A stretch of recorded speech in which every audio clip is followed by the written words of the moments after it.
So this year we'll be doing the comb honey in the mason jar for the first time. So looking at YouTube and different ways to make these, I wasn't really happy with them. Some guys drilled the holes and then glued the lids on. But the thing is, these lids rust over time, so I don't want to have reusable lids that are all rusty for my food product. Other ones just set them on there. Anyway, so long story short, I just recessed it in there. So the jars fit pretty snugly and won't fall down. You know. And so stack them all in there, and then you can pull them out with the lid. And you don't have to reuse it or glue or anything like that.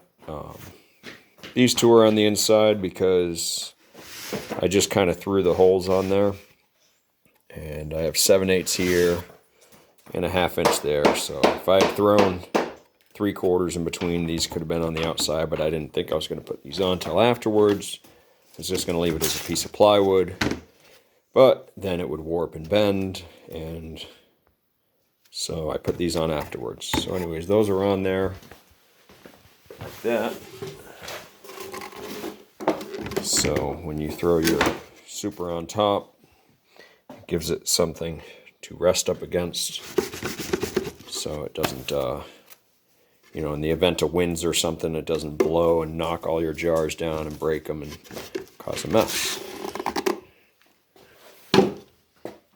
And of course, inside the jars, we'll melt the little piece of wax foundation up to the top to give the bees encouragement to actually use it. We'll see how it works.